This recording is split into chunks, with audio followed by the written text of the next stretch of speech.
요한복음 6장 1절에서 13절까지 신약성경 152페이지가 되겠습니다.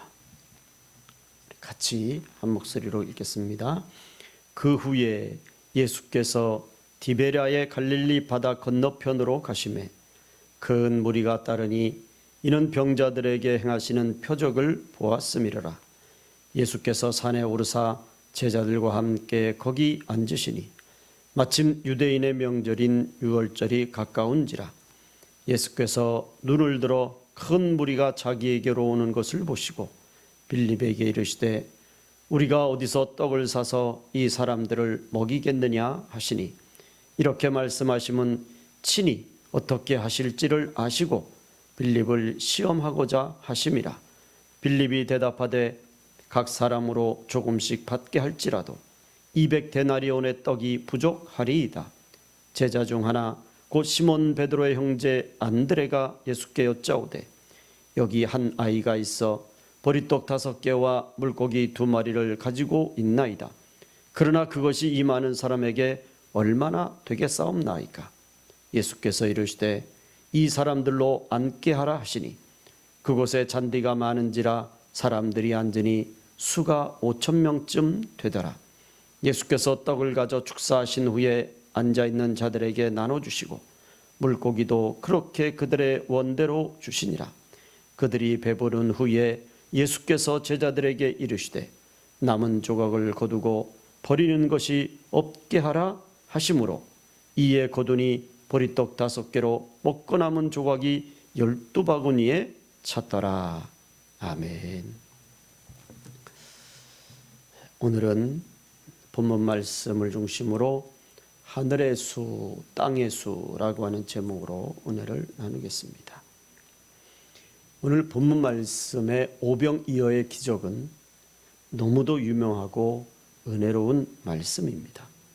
그래서 마태복음은 14장 13절부터, 마가복음은 6장 30절부터, 누가복음은 9장 10절부터, 요한복음은 6장 1절부터 이렇게 사복음서에서 모두 말씀하고 계십니다. 특별히 이 사복음서를 살펴보면 공통된 부분들이 많이 나오는데 마태복음은 58% 정도 공통된 내용이 나오고 마가복음은 93%에 해당이 되고 누가복음은 41%의 공통된 내용이 나옵니다. 그런데 요한복음은 8% 정도가 됩니다. 이렇게 요한복음이 공통된 부분이 적습니다. 그래서 사복음서를 마태, 마가, 누가 이렇게 세 복음서만 따로 합쳐서 공관복음 이렇게 말하고 요한복음은 여러 신학자들이 요한의 복음이라고 하기도 한다는 것을 우리는 이미 잘 알고 있습니다. 그런데 여기서 중요한 것은 요한의 공통된 부분이 8% 정도뿐이 안 되는 이런 적은 부분인데 그 8%뿐이 안 되는 적은 그 부분 중에서 요한은 오늘 이 오병이어의 말씀을 언급하고 있습니다. 이것은 요한도 주님의 이 오병이어의 기적에 큰 감동과 은혜를 받았다라고 하는 것을 우리에게 말씀하는 것인 줄로 믿습니다. 이제 말씀을 좀 더 들여다보겠습니다. 마태복음, 마가복음, 누가복음을 보면 제자들이 먼저 예수님께 찾아와서 사람들의 식사 문제를 말씀드리고 있습니다. 마태복음 14장 15절 저녁이 되매 제자들이 나와 이르되 이곳은 빈들이요 때도 이미 저물었으니 무리를 보내어 마을에 들어가 먹을 것을 사 먹게 하소서. 마가복음 6장 35절 때가 저물어 가매 제자들이 예수께 나와 여짜오되 이곳은 빈들이요 날도 저물어 가니 무리를 보내어 두루 촌과 마을로 가서 무엇을 사 먹게 하옵소서. 누가복음 9장 12절 보면 날이 저물어 가매 12사도가 나와 여짜오되 무리를 보내어 두루 마을과 촌으로 가서 유하며 먹을 것을 얻게 하소서. 우리가 있는 여기는 빈들이니이다. 그런데 요한복음에는 이렇게 말씀하고 있습니다.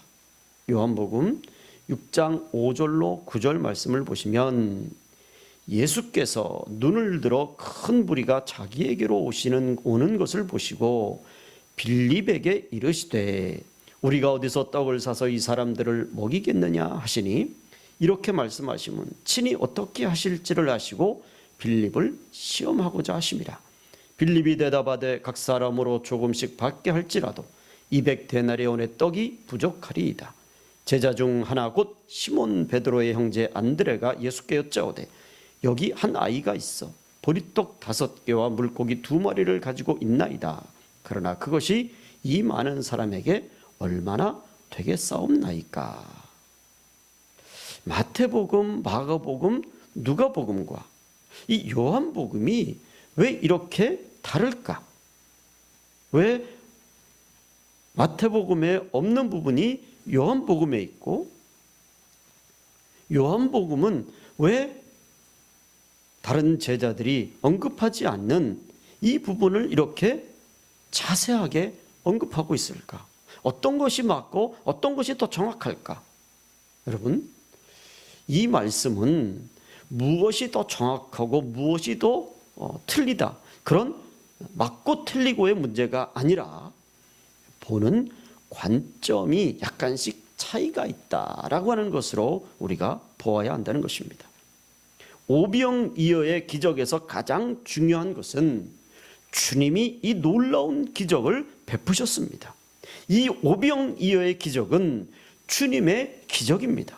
바로 이 주님의 기적임을 강조하는 차원에서 마태와 마가와 누가는 세례 요한과 사도 요한과 조금 다른 관점에서 보았던 것입니다.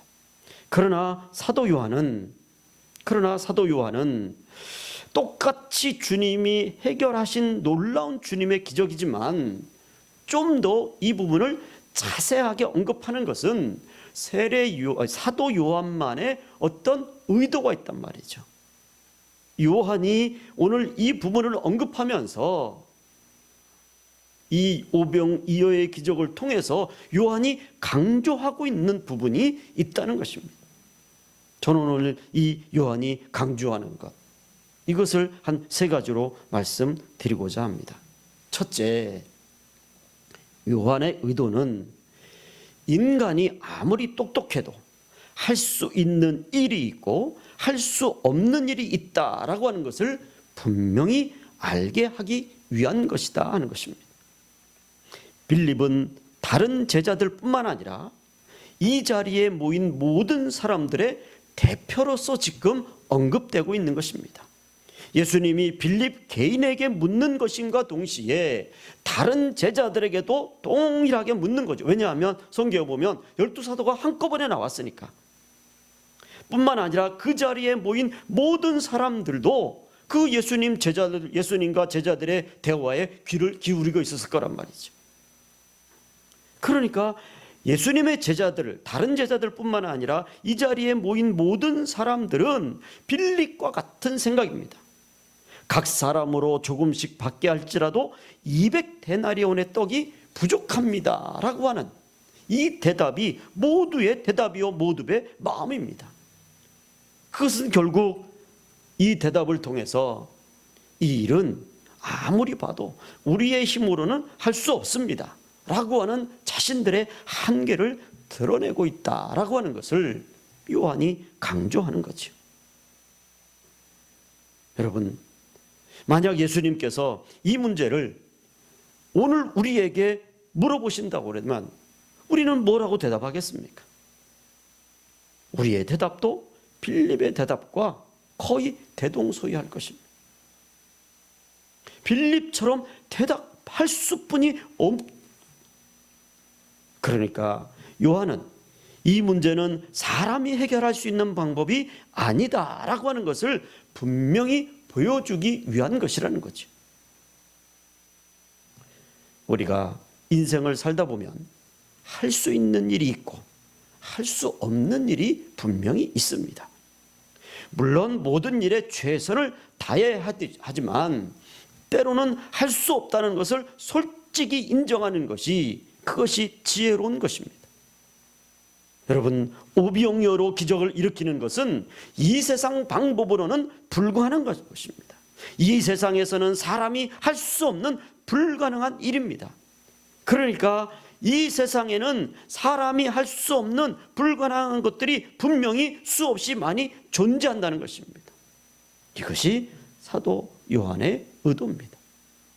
그리고 그 불가능한 것을 주님은 한 번에 해결하시지 않습니까? 그러니까 이 문제를 해결하시는 주님의 모습은 곧 하나님이시요, 창조주시요, 만왕의 왕이시라고 하는 것, 우리의 구세주라고 하는 것을 강조하는 것이 요한의 의도이다라고 하는 것입니다. 다시 한번 말씀드립니다. 인간이 아무리 똑똑해도 할 수 있는 일이 있고 할 수 없는 일이 있습니다. 그래서 인간은 인간일 뿐입니다. 그래서 인간은 하나님 앞에서 교만하면 안 됩니다. 두 번째, 요한의 의도는 주님 손에 들려진 이 오병이어는 세상의 숫자가 아니라 하늘의 숫자이며, 하나님의 자녀들은 세상의 숫자로도 살아야 하지만 때로는 하늘의 숫자를 통해 살아야 한다라고 하는 것을 보여주시기 위한 것입니다. 성경에는 여러 숫자들을 말씀하고 있습니다. 그런데 우리가 여기서 정말 조심하고 신중해야 될 것은 이 숫자들을 해석할 때 땅의 숫자와 하늘의 숫자를 혼동하면 안 된다는 겁니다. 땅의 숫자와 하늘의 숫자를 혼동해서 이걸 잘못 해석하면, 한 가지 예를 들면 신천지처럼 이단 중에 이단이 되는 것입니다. 성경은 분명히 하루가 천년 같고 천년이 하루 같다, 그렇게 말씀합니다. 아니, 어떻게 하루가 천년 같고 천년이 하루 같을 수 있습니까? 그런데 여러분 보십시오. 하루를 살아도 천년같이 행복하게 사는 사람이 있고, 천년을 살아도 매일매일이 지옥 같은 삶을 사는 사람들이 있는 것입니다. 성경에 나오는 숫자 중에 가장 난해한 숫자 중에 하나라고 하는 14만 4천. 여러분, 이 14만 4천은 하늘의 숫자이지 땅의 숫자가 아닙니다. 그런데 신천지는 이것을 땅의 숫자로 해석합니다. 왜 이렇게 땅의 숫자로 해석하는 아전인수격의 해석을 하느냐? 여러분, 그것은 한 가지예요. 이 숫자를 땅의 수로 해석해야, 그래야 자신들의 욕망과 자신들의 집단과 자신들을 합리화시킬 수 있기 때문입니다. 그래서 이단 사이비들의 특징은 성경의 숫자를 자기 마음대로 해석합니다. 그리고 두 번째가 구약의 절기들 또한 자기들 마음대로 해석합니다. 그리고 세 번째가 예수님의 재림을 지들 마음대로 해석합니다. 여러분, 분명히 아셔야 합니다. 성경의 14만 4천은 하늘의 숫자이지 땅의 숫자, 세상의 숫자 아닙니다. 그러므로 오늘 우리가 코로나로 인해서 경제가 위기라고 합니다. 이 위기 때에 다시 한번 우리 성도들은 이 땅의 숫자가 아닌 하늘의 숫자, 곧 주님의 축복하심으로 살아가는 믿음의 성도들이 되시기를 주님의 이름으로 축원을 드립니다. 세 번째로 요한의 의도는 8절과 9절입니다.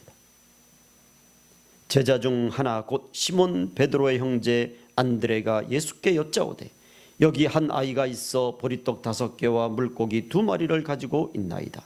그러나 그것이 이 많은 사람에게 얼마나 되겠사옵나이까.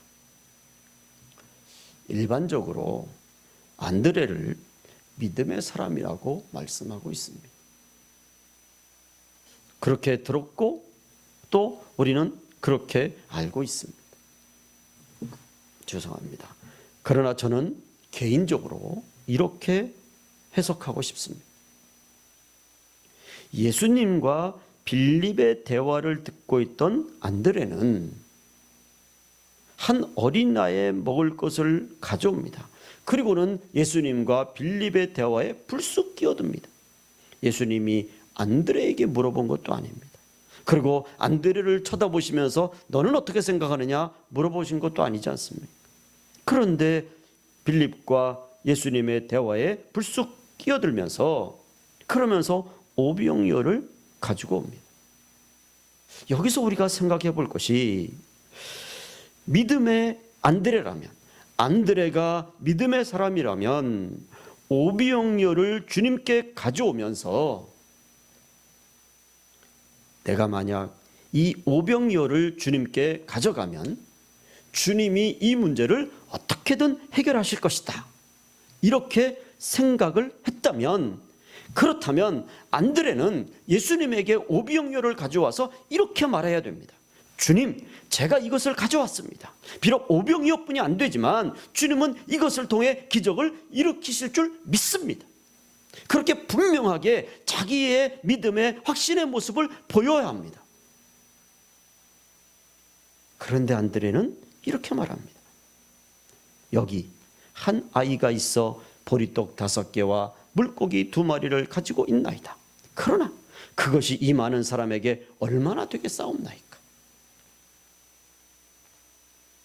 이 말씀을 쉬운 성경에는 이렇게 번역합니다. 여기 산의 아이 하나가 가지고 온 작은 보리빵 5개와 작은 물고기 2마리가 있습니다. 하지만 이것만 가지고 이렇게 많은 사람을 어떻게 먹이겠습니까? 먹일 줄로 믿습니다. 이게 아니라 어떻게 먹이겠습니까? 의문이란 말이죠. 질문이란 말이죠. 공동번역에도 보면, 현대인의 성경에도 보면 여기에 보리떡 5개와 작은 물고기 2마리를 가진 어린이가 있습니다. 그러나 그것을 가지고 어떻게 이 많은 사람을 먹일 수 있겠습니까? 역시 질문입니다. 공동번역에도 보면 여기 웬 아이가 보리빵 5개와 작은 물고기 2마리를 가지고 있습니다마는 이렇게 많은 사람에게 그것이 무슨 소용이 되겠습니까? 하고 말하였다. 여러분, 영어 성경을 봐도 헬라어 성경을 봐도 이것은 똑같습니다. 제가 한글을 잘 모르는 외국인이라도 지금 안드레가 하는 이 말의 뉘앙스는 사실 희망적이기보다는 더 절망적인 거예요. 어떻게 보면 부정적인 거란 말이죠. 생각해 보십시오. 지금 장정만 5,000명인데 거기에는 어린아이도 있고 연로하신 어르신도 있고 여자분들도 있었을 것입니다. 그래서 어떤 학자들은 5,000명이 아니라 6,000명, 7,000명, 8,000명 이렇게 추산하는 학자들도 있습니다.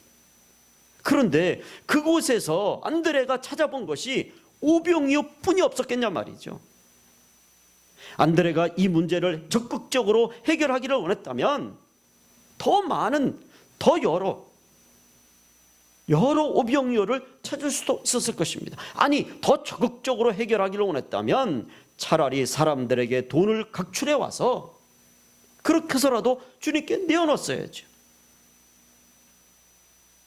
그러니까 안드레의 이 말은 앞서 예수님과 빌립과의 대화에서 빌립이 지금 이 많은 사람들을 먹이는데 돈이 이만큼 필요해서 이건 불가능합니다. 그럴 때 안드레가 불쑥 끼어들어서 오병이어 이것 가지고 이 많은 사람들을 어떻게 합니까? 이 말은 안드레가 믿음을 보이는 것이 아니라 오히려 더 부정적인 상황을 강조하는 연약함의 오병이어요 빌립의 그 부정을 믿음 없음을 두둔하는 그런 믿음이 없는 그런 오병이어다라고 그렇게 볼 수뿐이 없습니다. 여러분 생각해 보십시오. 요한복음 1장 1절이 어떻게 시작하고 있습니까? 요한복음 1장 1절 태초에 말씀이 계시니라. 이 말씀이 하나님과 함께 계셨으니 이 말씀은 곧 하나님이시니라. 2절 그가 태초에 하나님과 함께 계셨고 3절 만물이 그로 지은 바 그로 말미암아 지은 바 되었으니 지은 것이 하나도 그가 없이는 된 것이 없느니라. 아멘. 저는 요한복음의 이 1절부터 3절까지의 말씀을 신약의 창세기다 이렇게 표현하고 싶습니다. 이 말씀에서 요한은 자신의 믿음이 어떤 믿음인지를 그렇게 보여주고 있습니다. 요한의 믿음은 절대적인 믿음입니다. 예수님이 곧 하나님이시고 하나님이 예수님이 되셔서 우리에게 오신 분입니다. 그런 믿음을 가진 요한의 입장에서 빌립의 대답, 안드레의 오병이요. 여러분 이것을 가지고 와서 주님께 얼마나 되겠사옵나이까. 그렇게 은근슬쩍 돌려서 말하는 안드레의 말에 기분이 더 안 좋았을 것입니다. 여러분 안드레가 오병이어를 안 가져와도 우리 주님은 그 자리에 있는 돌덩이로도 떡을 만들어서라도 먹이실 수 있는 분인 줄로 믿습니다. 오늘 본문 말씀을 보시면 주님은 빌립의 대답도 들으시고 안드레가 가지고 나온 오병이어도 보시고 그리고는 오병이어를 가지시고는 즉시 제자들에게 명령하십니다. 사람들을 앉혀라. 그리고 그 오병이어를 축사하시고는 이것을 나누어 주라. 이렇게 순식간에 그야말로 눈 깜짝할 새에 그 자리에 있는 수많은 사람들을 먹이시고 배불리시는 오병이어의 기적을 베푸십니다.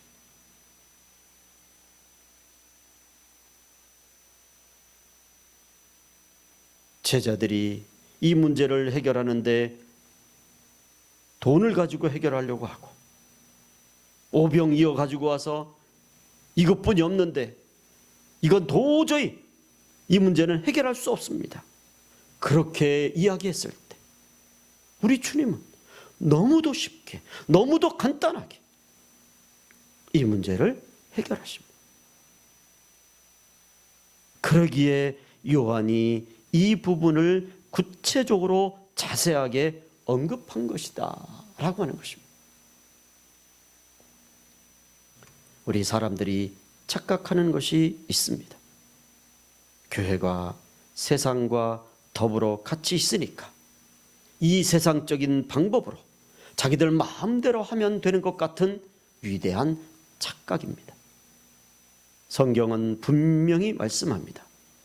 하나님을 시험하고 교회를 시험하고 주님을 시험하는 자는 반드시 하나님의 준엄한 심판이 있을 것입니다. 여러분, 말세의 특징 중에 하나가 하나님의 심판이 즉각 나타난다는 것입니다. 우리 주위에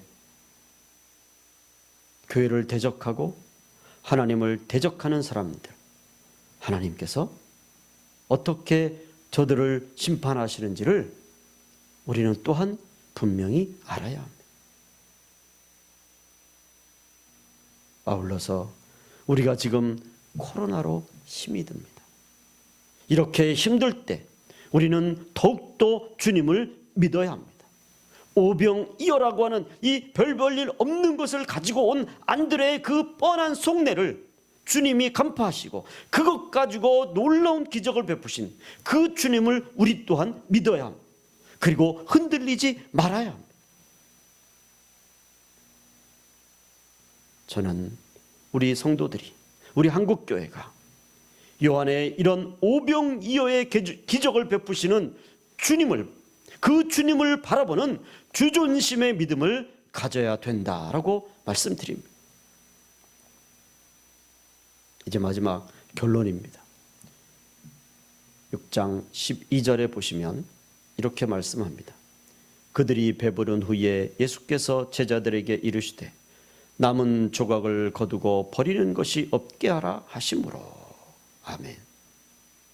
여기 남은 것을 우리가 그냥 먹고 남은 것, 여러분 이렇게 취급하면 안 됩니다.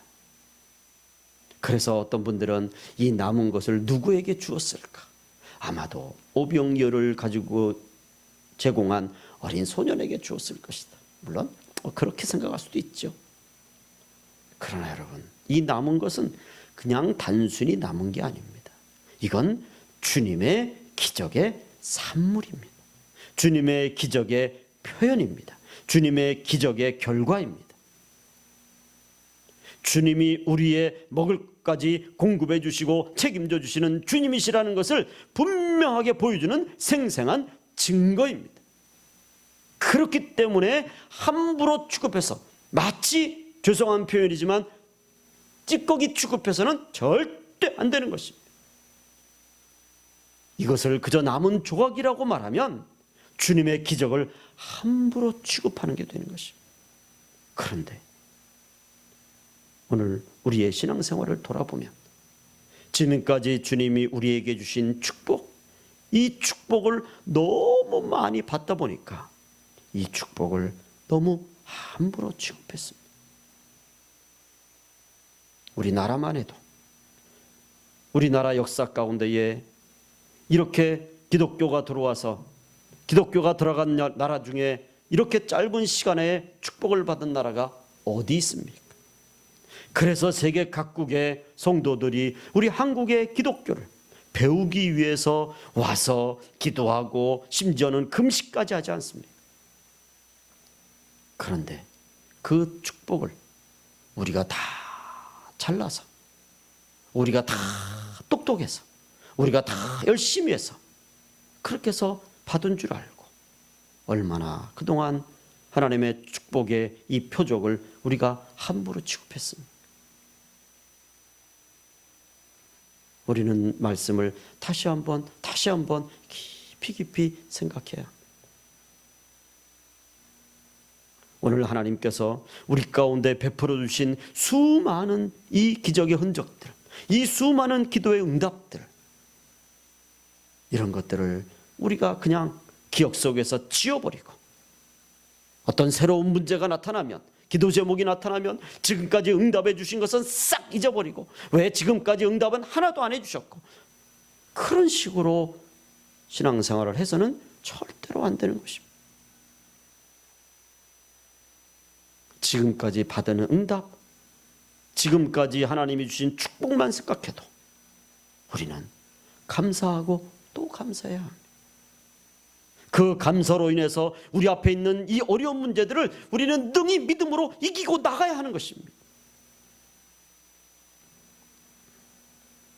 오늘 사도 요한은 다른 제자들과 조금 다른 관점에서 바라봅니다. 이제는 우리가 우리의 신앙생활을 조금 다른 관점에서 바라볼 때가 아닌가. 그래서 우리의 신앙생활을 좀 더 성경적이고 조금 더 하나님 말씀에서 하나님 중심으로 바라보고, 또 그렇게 우리가 말씀을 믿고 또 생활하는 그런 우리가 되시기를 주의 이름으로 축원을 드립니다. 기도하겠습니다. 하나님, 하나 어느샌가 이 모든 축복을 잊어버리고 조그만 문제만 생겨도 하나님을 향하여 원망 섞인 기도. 하나님, 이제 다시 한번 우리 주님은 오병이어가 아니라 돌들로도 우리를 먹이시는 주님이심을 우리가 다시 한번 믿고 이 어려운 때에 믿음의 사람의 모습을 잃지 않게 해주시옵소서. 교회가, 성도들이 이 어려운 때에 주님을 바라보는 주전심의 믿음으로 세상 사람들 가운데에 빛이 되고 소금이 되도록 붙잡아 주시옵소서. 그래서 이 어려운 때에 다시 한번 교회가 올바른 모습을 통해서 이 사회에 귀감이 되고 또 주의 이름을 높여드리는 우리 모든 성도들이 되게 해 주시옵소서. 감사하옵고 예수님의 이름으로 기도 올리옵나이다. 아멘. 이제는 우리 주 예수 그리스도의 은혜와 하나님 아버지의 무한하신 사랑하심과 성령님의 내주 충만 역사하시는 은혜가 이 한 주간도